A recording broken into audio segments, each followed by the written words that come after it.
Hi guys, we are doing Genesis chapter 6 today, so let's get started with verse 1.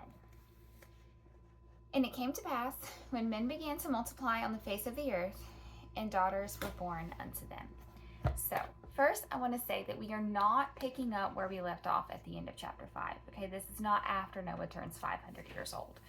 This is sometime in between creation and when Noah turned 500 years old, okay? It says that when men began to multiply, here, men means human. Humans began to multiply, okay? And we talked about in chapters 4 and 5, we talked about Noah begot so-and-so and so-and-so and so-and-so, right? We talked about not all, but we talked about the sons, right? The sons' names, and we never mentioned the daughters' names. Here we see that they definitely did have daughters. Let's read verse 2. That the sons of God saw the daughters of men, that they were fair, and they took wives of all which they chose. Okay, so these verses are some controversial verses, meaning people will argue about them, okay? But I'm going to tell you what I believe and why I believe it. It says the sons of God.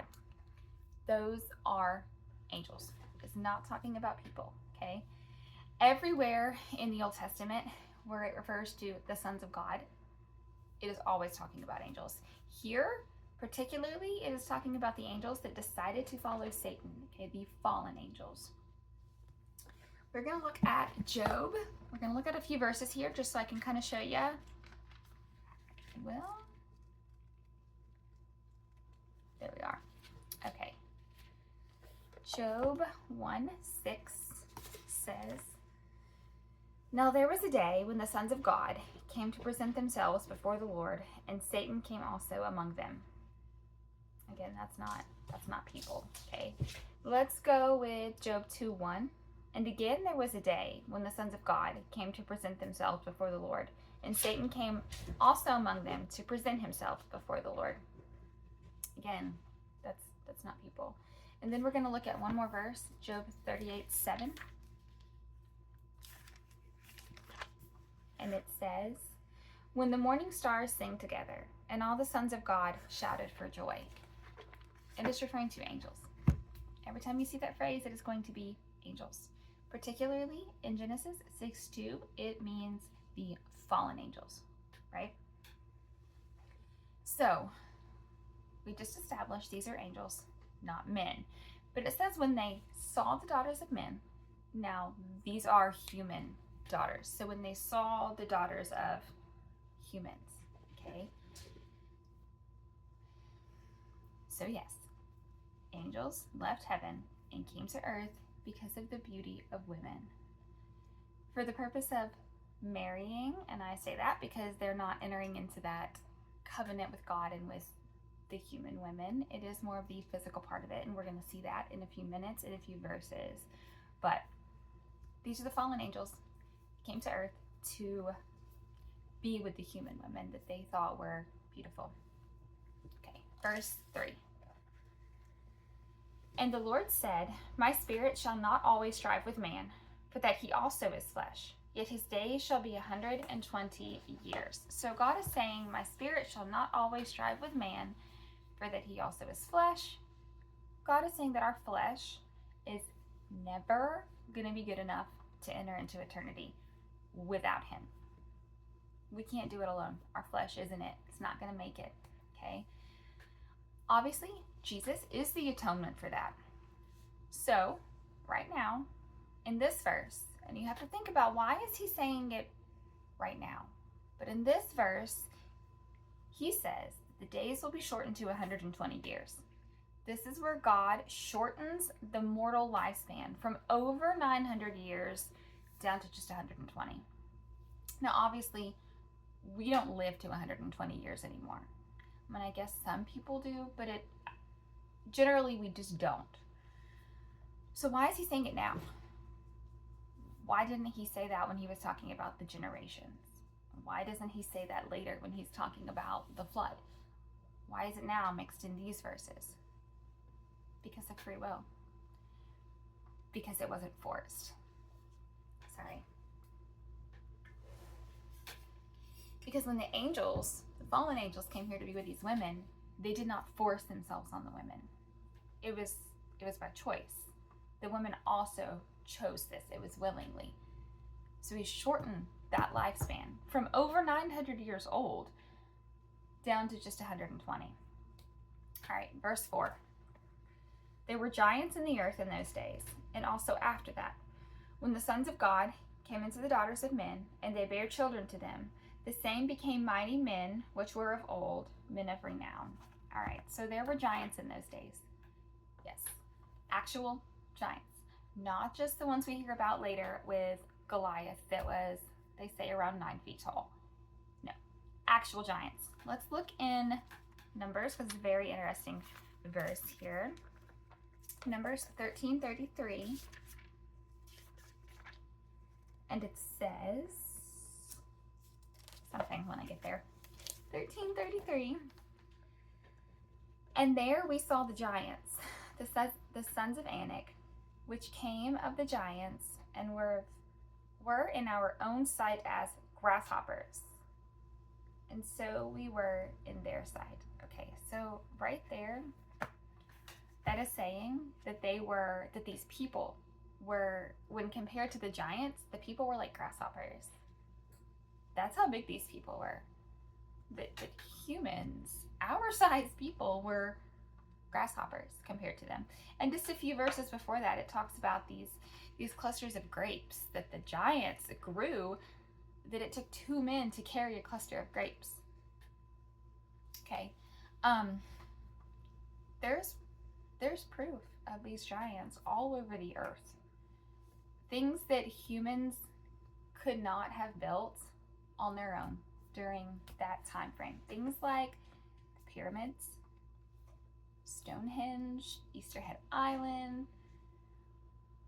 People wonder, how did we do that? How did we move those giant bricks back then? We didn't have cranes and things, but there were giants. So the angels had children. That was the purpose of the marriage, was to have the children with women. And now I know that sounds outrageous. It sounds impossible, but that's what the Bible says is true. It sounds like some crazy fairy tale, right? It sounds like a movie, but it's what the Bible says happened. Also, other cultures and religions reference this as well. The offspring just aren't called giants. They're called demigods.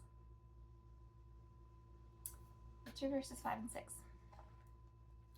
And God saw the wickedness of man was great in the earth, and that every imagination of the thoughts of his heart was only evil continually.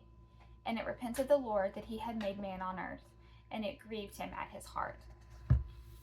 So God is looking at mankind, okay, and he sees that we are wicked, only evil in our hearts continually. And God was sorry that he made man.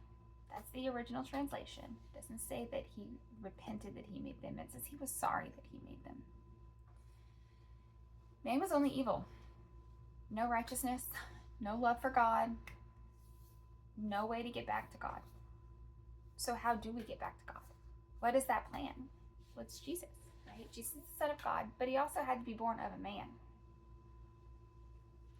So God loves us just like he did back then, but he had to create a way for us to get back to him. He had to. That is why he didn't destroy humans completely, because he had that plan. He had that plan for us to get back that way, but he had to start over when he did. He had to start over with the righteous man. And we're going to see that in a minute, and I'm sure that God feels the same way today that he did back then when he looks at the earth and sees all the evil. Sees the evil continually inside of people's hearts. That's all he sees is, unless you're saved and redeemed, he sees the evil continually, the evil thoughts. So, God also has a plan now, and it's actually very similar to the one that he had back then. How so? Well, let's look at Matthew 24:37.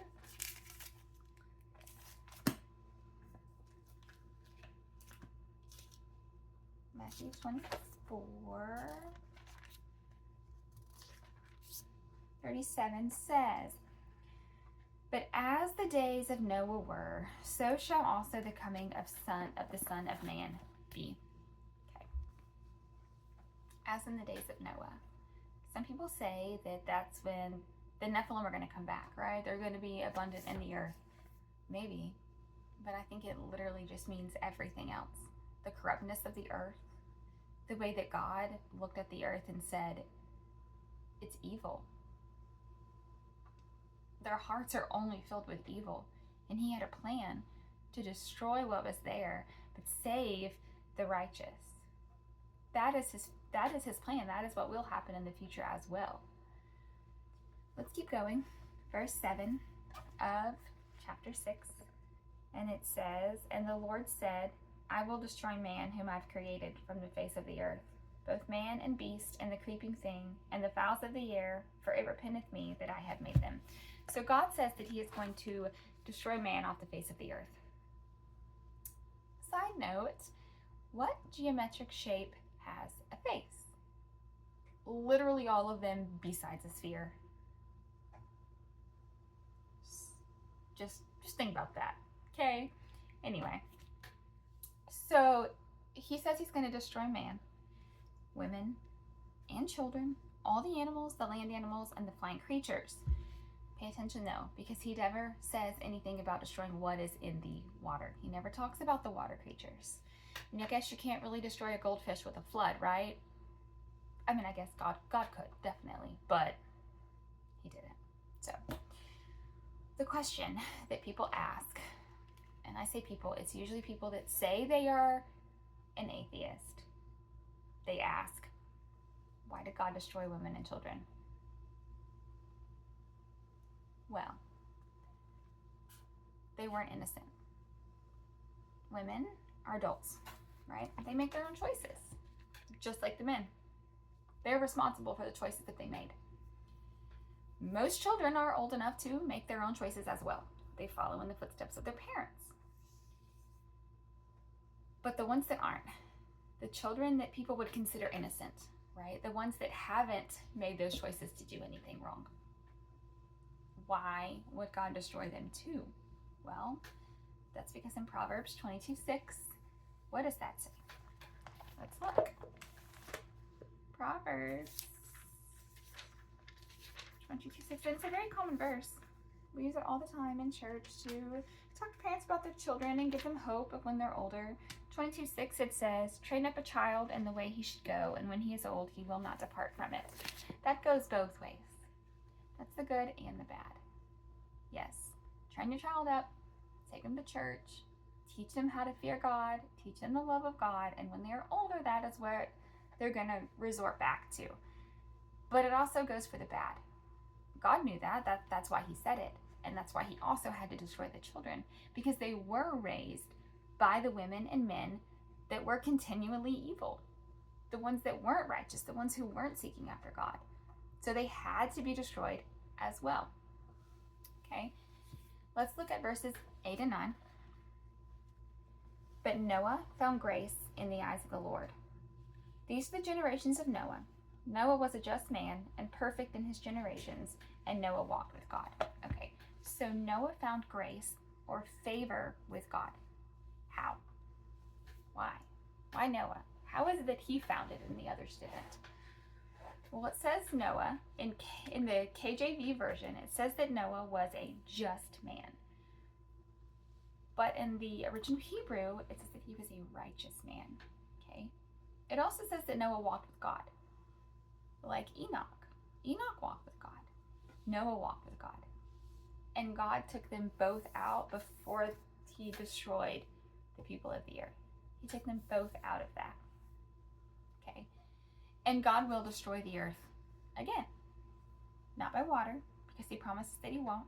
It won't be by water. And the whole earth will be completely destroyed this time. And the righteous will not be in that. We will be away from that when that happens, so that we can inherit the new earth with God. So, he will save his people from that, just like he did in the days of Noah. The question is, how did Noah find God's grace and favor? That's a very simple answer, because he was seeking it.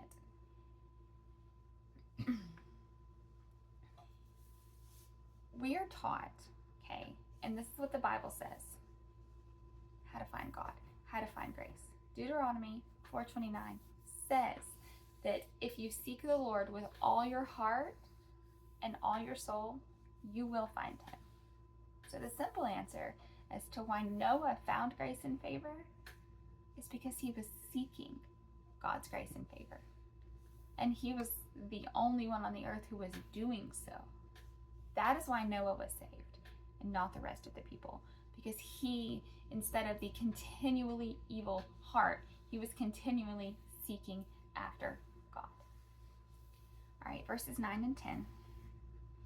These are the generations of Noah. Noah was a just man and perfect in his generations, and Noah walked with God. And Noah begot 3 sons, Shem, Ham, and Japheth. Okay, so now it names Noah's sons that it also named in chapter 5, but it names his sons. And the KJV word here, it says he was perfect in his generations, but the original Hebrew actually says he was blameless in his generations. So that word blameless means without blemish and without defect. So if you remember a few verses ago, it was talking about how the angels created children with women, right? Well, Noah's family, Noah's bloodline was clean, it was pure, it was without those defects. That is another reason that Noah was righteous. Okay, that's the reason that Noah was saved, because Jesus did have to come from a clean bloodline. He had to come from a bloodline that didn't have a blemish in it, a blemish from those angel-human relations. So, 11 and 12. The earth also was corrupt before God, and the earth was filled with violence. And God looked upon the earth, and behold, it was corrupt, for all flesh had corrupted his way upon the earth. So at this point, God is heartbroken. This wasn't his plan for people and for the earth. He knew it would happen. He knew that because God knows everything. And it had to happen.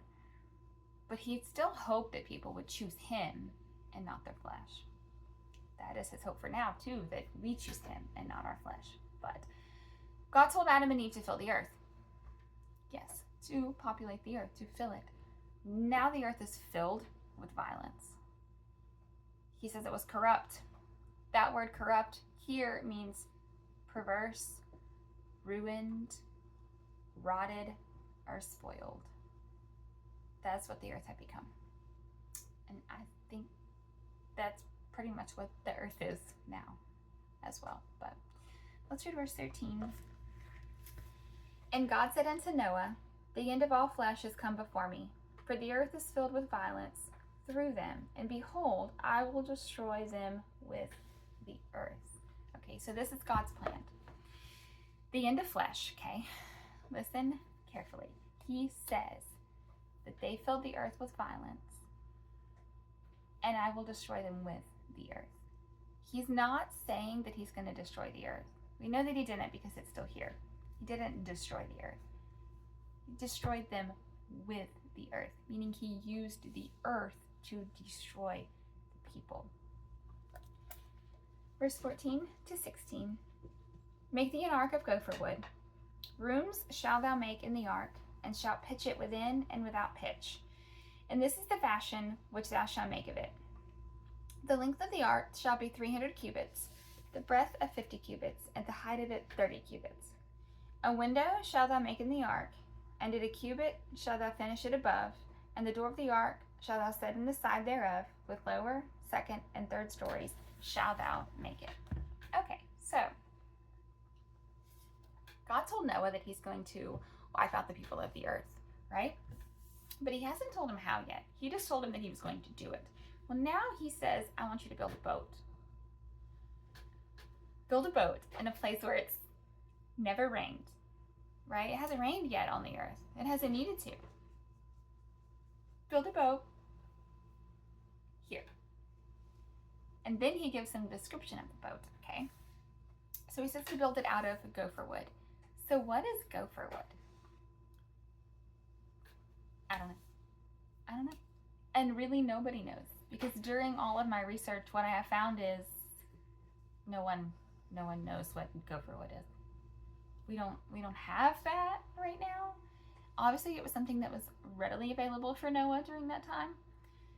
My theory, and it is just a theory, but it's never mentioned again after this, is that Noah either used all of it to build the ark, or it was just destroyed during the flood, and we don't have those trees anymore. But anyway, so the rest of it.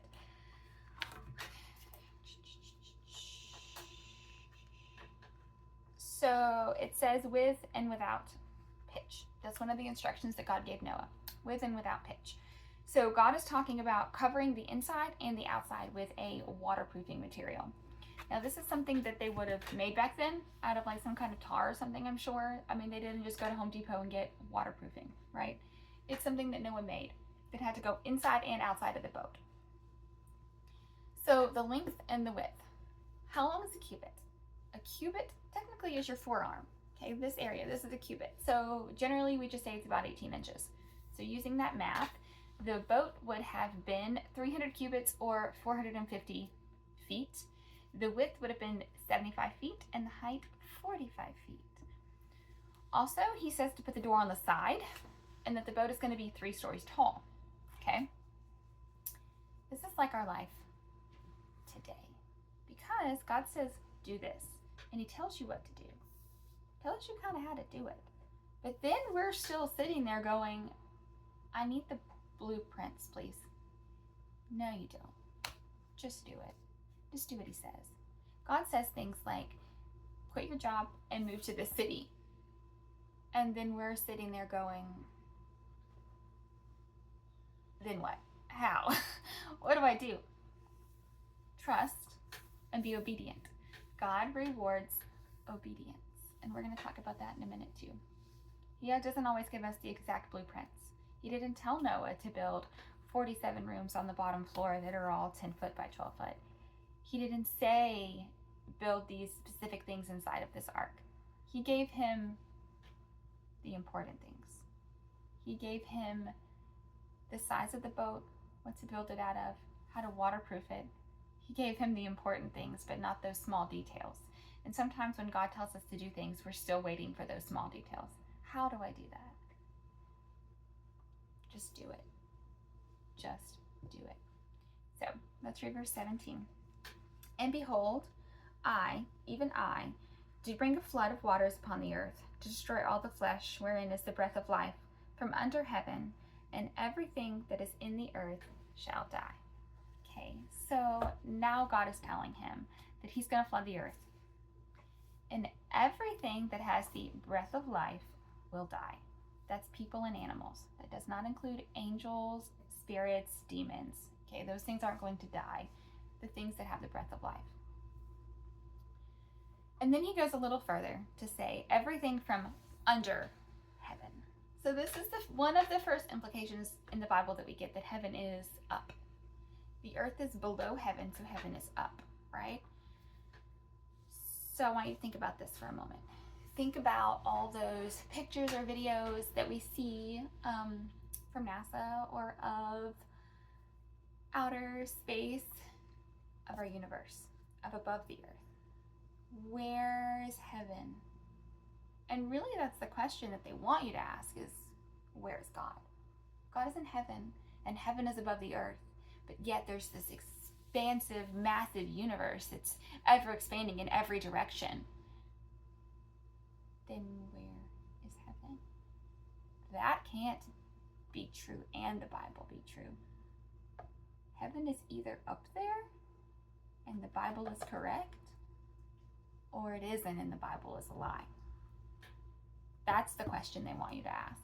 That's the question they want you to ponder on and think, because you can see the proof of the expansive universe,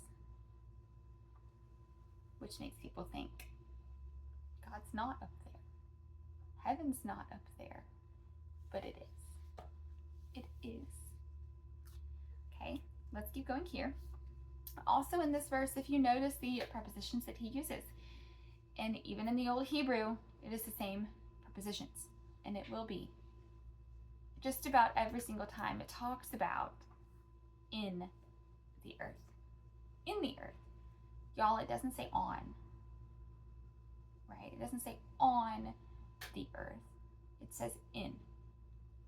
In the earth. As an inside of something. As the globe theory, you're not in a globe. You're not inside of a sphere. You're not inside of the earth. It doesn't work like that. But when you take the Bible for what it says, that it is a geometric shape with a face, that it has a firmament over the top, and you are inside of that firmament, then it all makes sense. You are inside of the earth. You are in the earth. That's what he's saying here, the things that are in the earth, inside of the firmament. But let's go into verse 18. But with thee I will establish my covenant, and thou shalt come into the ark, thou and thy sons and thy wife and thy sons' wives with thee. Okay, so God's covenant with Noah. A covenant is an agreement or a contract, okay? It is a promise with two sides. One party has to do something and the other party has to do something, right? God says that he's going to kill all flesh, but he's going to save Noah and Noah's sons and Noah's wife and Noah's sons' wives, right? That is God's side of the covenant. He's going to save Noah and his family. Let's get into Noah's side of the covenant. Verses 19 to 21. And of every living thing of all flesh, 2 of every sort shalt thou bring into the ark to keep them alive with thee, and shall be male and female, of fowls after their kind, and of cattle after their kind, and of every creeping thing of the earth after his kind. 2 of every sort shall come into thee to keep them alive. And take thou unto thee all the food that is eaten, and thou shalt gather it to thee, and it shall be for food for thee and for them. Okay, so this is Noah's side, okay? He says male and female of every sort of animal to keep them alive. This is where people say, how can 2 of every kind of animal fit on that boat? This is why they don't believe the story. Well, that's easy, because God didn't say he was bringing 2 of every kind of animal. He didn't say he was going to bring 2 Chihuahuas and 2 Great Danes and 2 Boxers and 2 Poodles. No, it's just 2 dogs. Okay? That's what it means. Every kind of animal. It was just like the dinosaurs. Now, I'm not going to try and name dinosaur names because that's probably rougher than me trying to say these Bible names. But if you've studied dinosaurs at all, you'll know there are kinds of dinosaurs. Scientists have grouped them into their kinds, right? The kinds like with horns on their head, the kinds that walked on 4 legs, the kinds that walked on 2 legs, the kinds that flew, right? 2 of every kind. Also, what you have to realize is Noah didn't bring old animals. He didn't bring an animal that was 50 years old and about to die on the boat. He brought, more than likely it was teenagers, so that they were still a smaller version, but by the time they could get off of the ark, they were able to reproduce. The Bible doesn't say that, but more than likely that is what happened. So, also it tells Noah in verse 21 to take enough food for his family and for all the animals. Noah's job is to feed him, his wife, his son's wife, and all the animals, and to keep the animals alive on the ark. That's what Noah has to do. And that is a big job. To build this ark, such a large, large boat, and provide all this food. He's got to go out and find this food and bring it in enough to keep the animals alive and himself he doesn't even know how long he's going to be on here. God hasn't told him that. He just said, bring enough food. Again, it's those instructions from God where he just expects, I forgot the word, expects us to be obedient and do what he says. Okay, so let's look at verse 22. Thus did Noah according to all that God commanded him. So he did. Okay, so it says that he did all that God commanded. That is obedience right there. So do you know why God rewards obedience? So, sin, every single one that people commit is all one sin, and it is the sin of disobedience. Everything we do that is a sin is something God said not to do. So the sin of murder is a sin of disobedience to God because he said not to do it. It is disobedience. Sin is disobedience. Just like when Adam and Eve ate that fruit. The act of eating the fruit wasn't the sin. It was not listening to God. It was disobeying him. Sin is disobedience. And sin is what separates us from God. Obedience is the opposite of sin. So while sin separates us from God, obedience will bring us closer to God. That is why obedience is rewarded. That is why God respects obedience, and he wants our obedience because it does bring us closer to him, and it's the opposite of sin. Chapter 7 later, guys. Bye.